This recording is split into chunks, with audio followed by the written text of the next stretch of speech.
আসসালামু আলাইকুম ওয়া রাহমাতুল্লাহি ওয়া বারাকাতুহু। আলহামদুলিল্লাহ, মহান আল্লাহ পাকের দরবারে লাখ কোটি শুকরিয়া যে আল্লাহ রাব্বুল আলামিন আমাদেরকে ভালোবেসে মহব্বত করে কোরআন শিক্ষার উদ্দেশ্যে আল্লাহ রাব্বুল আলামিন আমাদেরকে কবুল করেছেন। সেই জন্য আপনি এই ভিডিওটা ওপেন করেছেন এবং আল্লাহ রাব্বুল আলামিন আমাকে তৌফিক দান করেছেন কোরআন শিক্ষা দেওয়ার জন্য। আল্লাহ রাব্বুল আলামিন আমাকে তৌফিক দান করেছেন, আপনাকে এই ভিডিওতে এই ক্লাসে জয়েন হওয়ার জন্য তৌফিক দান করেছেন। সেই জন্য বলুন আলহামদুলিল্লাহ। তো প্রিয় দর্শক, আজকে আমাদের ক্লাসটা খুবই ইম্পর্টেন্ট। আমাদের কোরআন শিক্ষা কোর্সে আজকে 7 নম্বর ক্লাস। তো আজকের ক্লাসে আমরা সব কয়টা হরফ ইনশাল্লাহ চিনব এবং জানব এবং কোনটা কী রূপে আসে সেগুলো ইনশাল্লাহ আজকের ক্লাসে আমরা দেখব। নেক্সটে ইনশাল্লাহ আমরা অ্যাডভান্স লেভেলের পড়ব ইনশাআল্লাহ। তো আজকে আমরা টোটালি সব কয়টা হরফ চিনব ইনশাআল্লাহ এই ক্লাসে। তাহলে কথা না বাড়িয়ে চলুন আজকে আমরা শুরু করি আমাদের 7 নম্বর ক্লাস। তো প্রিয় দর্শক, আপনারা দেখতে পাচ্ছেন আমি এখানে হরফগুলো লিখেছি এবং এই হরফগুলো আয়াতের মাঝখানে আয়াতের শুরুতে যেইভাবে আসবে ঠিক আমি সেইভাবে এই হরফগুলো লিখেছি। তো এখন আপনাদের দায়িত্ব হচ্ছে কোনটার উপরে নক্তা, কয় নক্তা, নিচে নক্তা না উপরে নক্তা, সেগুলো আপনারা মনে রাখবেন এবং ঠোঁটাস্থ মুখস্থ করবেন। আর অক্ষর হরফগুলো কিভাবে আসবে, কোনটার কী রূপ, সেটা চিনাবার দায়িত্ব হচ্ছে আমার। তো চলুন তাহলে শুরু করি। দেখুন, এই যে একটা মাথা, এই মাথার নিচে যদি আমি একটা নক্তা দেই তাহলে হবে বা। এই বাটা হচ্ছে শুরুতে আসবে, আয়াতের শুরুতে বা এইভাবে আসবে। বান নিচে এক নক্তা করুন, বান নিচে এক নক্তা। ঠিক যদি এই বাটা যদি মাঝখানে আসে ঠিক এইভাবে আসবে। বান নিচে এক নক্তা, এক দাঁতের নিচে এক নক্তা বা, এক দাঁতের নিচে এক নক্তা বা। ঠিক বা তা সা একই রূপ। তাহলে এইটার উপরে যদি 2 নক্তা দেই তাহলে হয়ে যাবে তা, তার উপরে 2 নক্তা, তার উপরে 2 নক্তা। ঠিক তা যদি মাঝখানে আসে আয়াতের মাঝখানে তাহলে আসবে এরকম, একটা মাথা উপরে 2টা নক্তা, তার উপরে 2 নক্তা, তার উপরে 2 নক্তা। বান নিচে এক নক্তা, তার উপরে 2 নক্তা। তাহলে ঠিক একই সা, 3 নক্তা উপরে সা। সা হচ্ছে এটা শুরুতে আসবে, যদি মাঝখানে আসে তাহলে ঠিক এরকম এসে একটা দাঁত থাকবে, উপরে 3টা নক্তা থাকবে, সেটা হচ্ছে সা, সেটা হচ্ছে কি সা। বান নিচে এক নক্তা, বান নিচে এক নক্তা, তার উপরে 2 নক্তা, তার উপরে 2 নক্তা, সার উপরে 3 নক্তা, সার উপরে 3 নক্তা। বা তা সা একই রূপ, নক্তা, বার 1 নক্তা, তার 2 নক্তা উপরে, সার উপরে 3 নক্তা। জিম হা খ একই রকম, একই রূপ। যদি শুরুতে আসে তাহলে আসবে এইভাবে, যদি মাঝখানে আসে তাহলে আসবে এইভাবে, শুধু শিংটা দেখবেন। তো যদি এটার নিচে 1 নক্তা হয় তাহলে জিম, জিমের নিচে 1 নক্তা। যদি মাঝখানে আসে ঠিক এরকম আসবে, নিচে 1 নক্তা জিম। যদি নক্তা না থাকে তাহলে হা, এটা হচ্ছে ছোট হা, এটা কি চিকন হবে হা। আর যদি উপরে 1 নক্তা থাকে তাহলে খ, উপরে 1 নক্তা থাকলে খ। হা জিম হা খ একই রূপ, একই রূপ, শুধু জিমের নিচে 1 নক্তা, হা খালি, খর উপরে 1 নক্তা। এই শিংওয়ালা হরফ যদি কোথাও দেখেন, যদি নক্তা না থাকে তাহলে হবে হা, আর যদি উপরে নক্তা থাকে খ, আর যদি নিচে নক্তা থাকে জিম। মনে থাকে যেন। হ্যাঁ, আর ডাল দেখুন এইভাবে, ডাল যদি মাঝখানে আসে এইভাবে আসবে, ঠিক এরকম দিয়ে একটু বড় থাকবে, দেখুন জাল। আয়াতে যখন লেখা হয় তখন এইভাবে আসবে, ডাল খালি, জালের উপরে 1 নক্তা, র ঝা বড় থাকে, র খালি ঝার উপরে এক নক্তা, র খালি ঝার উপরে এক নক্তা। তাহলে দেখুন তিনটা তলা, এটা কি তিনটা তলা? এটা আমরা সকলেই পরিচিত এটার সাথে। সিন, এটা কি সিন। আর যদি সিন যদি শুরুতে আসে, দেখুন এই যে তিনটা দাঁত আগে দিয়ে, এটা হচ্ছে আয়াতের শুরুতে আসছে সিন। আর যদি আয়াতের মাঝখানে আসে, ঠিক এরকম এই আশেপাশে আরো হরফ থাকবে, কিন্তু এরকম তিনটা দাগ থাকবে, নক্তা থাকবে না, সেটা হচ্ছে সিন। আর যদি ঠিক এরকম আসে, উপরে তিনটা নক্তা থাকে, তাহলে হচ্ছে শিন। শিনের উপরে তিন নক্তা। শিন যদি মাঝখানে আসে এরকম আসবে, মাঝখানে আসলে এরকম আসবে, আশেপাশে আরো হরফ থাকতে পারে। শুরুতে আসলে এইভাবে, মাঝখানে আসলে এইভাবে, শুধু তিনটা দাঁত মনে রাখতে হবে। সিন খালি, শিনের উপরে তিন নক্তা, সিন খালি, শিনের উপরে তিন নক্তা, সিন খালি, শিনের উপরে তিন নক্তা। কোনটার, দয়া করে কোনটার কয়টি হরফ, কোনটার উপরে হরফ, কোনটার নিচে হরফ, এগুলো ঠোঁটাস্থ মুখস্থ করবেন। মনে রাখবেন, আপনি যত দ্রুত নক্তাগুলো মুখস্থ করতে পারবেন, পরিচিত হতে পারবেন, চোখ বন্ধ করলে দেখতে পাবেন যে এইটার এক ফোঁটা, এইটার দুই ফোঁটা, এইটার উপরে ফোঁটা, এইটার নিচে ফোঁটা। এগুলো আপনি যত দ্রুত শিখতে পারবেন, তত তাড়াতাড়ি আপনি কোরআন পড়তে পারবেন ইনশাআল্লাহ, যত দ্রুত সম্ভব। একমাত্র ইম্পর্টেন্ট হচ্ছে এইটা, যে আপনি নক্তাগুলো মুখস্থ রাখবেন, ছোটাস্থ মুখস্থ, অল্প অল্প একটু হবে না, একদম কড়াকড়ি মুখস্থ করতে হবে। কিন্তু আমরা মনে করি কি আমাদের মুখস্থ হয়ে গেছে, যখন আয়াতের মাঝখানে আসে তখন আমরা এলোমেলো করে ফেলি, কারণ আমাদের সেটা কি মুখস্থ হয়নি ভালো করে। তার মানে মেন পড়াই হচ্ছে নক্তাগুলো আর রূপগুলো, মুখস্থ থাকলেই ইনশাআল্লাহ পড়তে পারবেন। তো নক্তা মুখস্থ করার দায়িত্ব হচ্ছে আপনাদের, এবং কোন হরফটা কিভাবে আসবে সেটা চেনানোর দায়িত্ব হচ্ছে আমার। ইনশাআল্লাহ আপনারা আপনাদের পড়াটা মুখস্থ করেন। আগামী ক্লাসে ইনশাআল্লাহ আপনারা সকলে মুখস্থ, ঠোঁটাস্থ মুখস্থ করে আসবেন আশা করি ইনশাআল্লাহ। তো চলুন তাহলে দেখুন, এটা হচ্ছে সদ, এটা হচ্ছে কি সদ। সদ যদি মাঝখানে আসে এরকম আসবে। সদ দদ একই রকম, শুধু দদের উপরে নক্তা আছে, সদ খালি। সদ খালি, গদের উপরে এক নক্তা, সদ খালি, গদের উপরে এক নক্তা। এই যে দেখুন এরকম পেঁচানো একটা মাথা, একটু লম্বা থাকবে, একটু লম্বা মাথা, উপরে এক নক্তা হচ্ছে কি দদ। আর যদি নক্তা না থাকে তাহলে সদ। এখন দেখুন সদ খালি, গদের উপরে এক নক্তা, সদ খালি, গদের উপরে এক নক্তা, ত জ জ, ত জ। এই দুইটা হরফ কোনো পরিবর্তন না, আয়াতের শুরুতে হোক, আয়াতের মাঝখানে হোক, আয়াতের শেষে হোক, এই দুইটা রূপের কোনো কি পরিবর্তন নেই। ঠিক এরকমই ক খালি জর উপরে এক নক্তা, ক খালি জর উপরে এক নক্তা। আর এই যে দেখুন এটা কি, এটা হচ্ছে আইন, এটা হচ্ছে কি আইন। যদি আমি ঠিক এরকম দিতাম তাহলে আপনি চিনতে পারতেন, কিন্তু এটা শুরুতে আসছে, যার কারণে কি হবে, যার কারণে এইটা থাকবে না। তার মানে কি এই মাথাটাই দেখে চিনতে হবে। জিম খ, জিম হা যেরকম মাথা দেখে চিনতে হবে, ঠিক আইন গইনেরও মাথা দেখে চিনতে হবে। আইন যদি শুরুতে আসে এইভাবে আইন খালি, যদি মাঝখানে আসে থাকবে এরকম, এরকম একটা মাথা থেকে ভরা থাকবে, এটা কি আইন।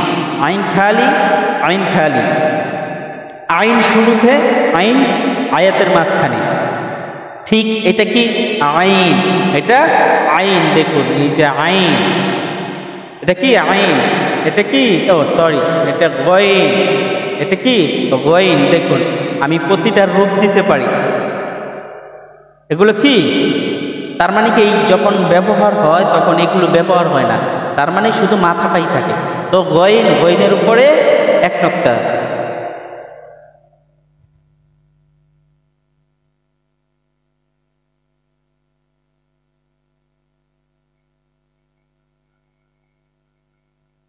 গইনের উপরে এক নক্তা, গইনের উপরে এক নক্তা।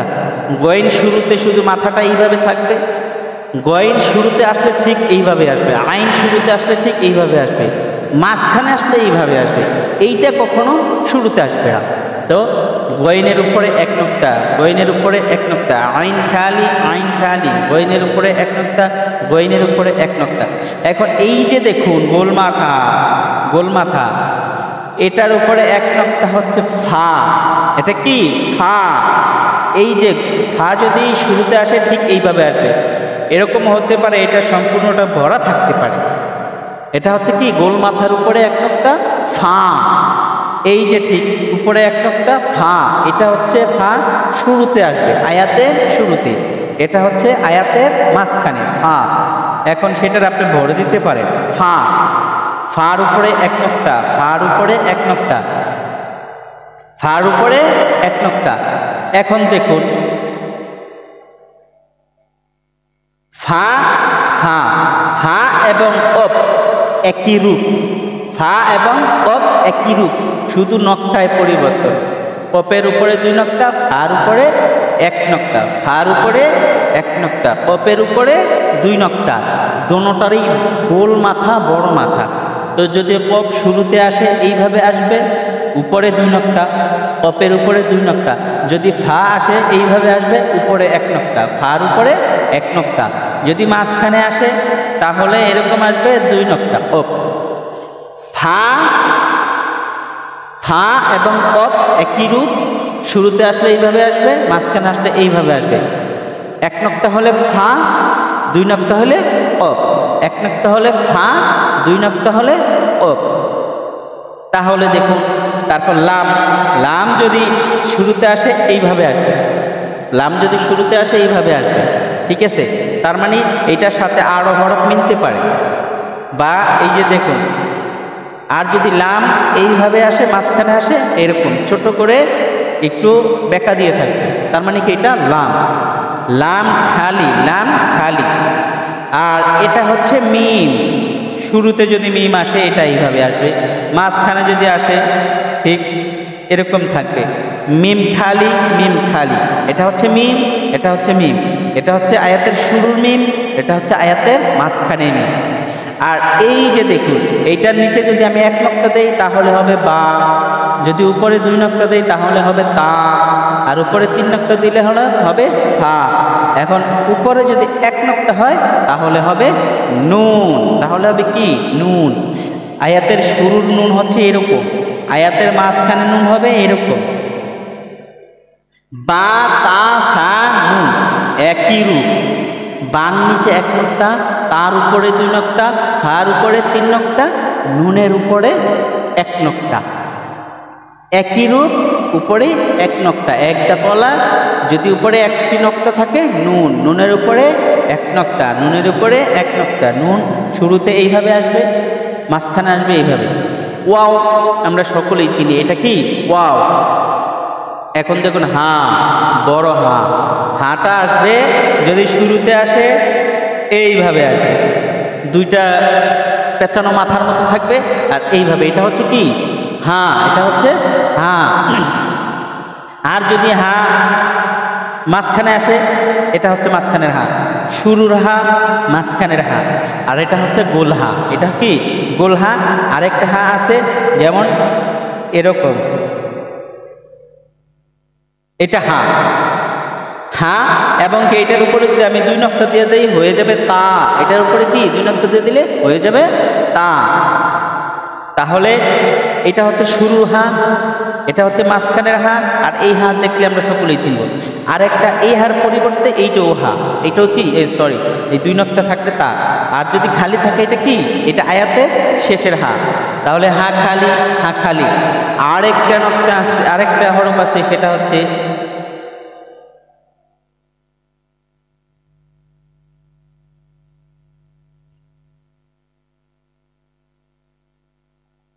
এই যে দেখুন নিচে দুই নক্তা ইয়া, নিচে দুই নক্তা কি? ইয়া, ইয়ার নিচে দুই নক্তা, বার নিচে এক নক্তা, ইয়ার নিচে দুই নক্তা, তার উপরে দুই নক্তা, নুনের উপরে এক নক্তা। ছার উপরে 3 নক্তা। তার মানে কি এক দাঁতওয়ালা হরফ হচ্ছে 1টা 2টা 3টা 4টা 5টা। বা তা সা নুন ইয়া এগুলোর রূপ একই রকম, শুধু নক্তা। তার মানে কি আপনার এরকম ঠোঁটাস্থ মুখস্থ করতে হবে এই নক্তাগুলো, যে কোনটার কয় নক্তা, নিচে নক্তা না উপরে নক্তা, তাহলেই আপনি কোরআন পড়তে পারবেন ইনশাআল্লাহ। তো আপনারা সকলেই এই নক্তাগুলো মুখস্থ করে রাখবেন। আপনারা এটা ছবি তুলে নিতে পারেন, তারপরে কাজে থাকেন যেখানে থাকেন প্রথম 5টা করে মুখস্থ করবেন, একদিনে কমপ্লিট হয়ে যাবে ইনশাআল্লাহ। তো এগুলো হচ্ছে কি, এগুলো হচ্ছে হরফগুলো, কোনটা শুরুতে আসবে কোনটা মাঝখানে আসবে। তাহলে পড়ুন, বার নিচে 1 নক্তা, বার নিচে 1 নক্তা, তার উপরে 2 নক্তা, তার উপরে 2 নক্তা, সার উপরে 3 নক্তা, সার উপরে 3 নক্তা, জিমের নিচে 1 নক্তা, জিমের নিচে 1 নক্তা, হা খালি, হা খালি, খর উপরে 1 নক্তা, খর উপরে 1 নক্তা, দাল খালি, জালের উপরে 1 নক্তা, র খালি, ঝার উপরে 1 নক্তা, ঝার উপরে 1 নক্তা, সিন খালি, সিন খালি, শিনের উপরে 3 নক্তা, শিনের উপরে 3 নক্তা, সদ খালি, সদ খালি, দদের উপরে 1 নক্তা, দদের উপরে 1 নক্তা, ত খালি, জর উপরে 1 নক্তা, আইন খালি, আইন খালি, গয়নের উপরে 1 নক্তা, গয়নের উপরে 1 নক্তা, ফার উপরে 1 নক্তা, ফার উপরে 1 নক্তা, অপের উপরে 2 নক্তা, অপের উপরে 2 নক্তা, অপের উপরে 2 নক্তা, লাম খালি, লাম খালি, মিম খালি, মিম খালি, নুনের উপরে 1 নক্তা, নুনের উপরে 1 নক্তা, নুনের উপরে 1 নক্তা, ওয়াও খালি, হা খালি, হা খালি, হা খালি, হা খালি, ইয়ার নিচে 2 নক্তা, ইয়ার নিচে 2 নক্তা। তাহলে প্রিয় দর্শক, আমাদের যেই আরবি হরফগুলো আছে সেগুলো আয়াতের মাঝখানে, আয়াতের শুরুতে ঠিক এইভাবে আসবে। এক একটা হরফ ঠিক এই রূপে হবে, এই রূপে আর বাহিরে যাবে না।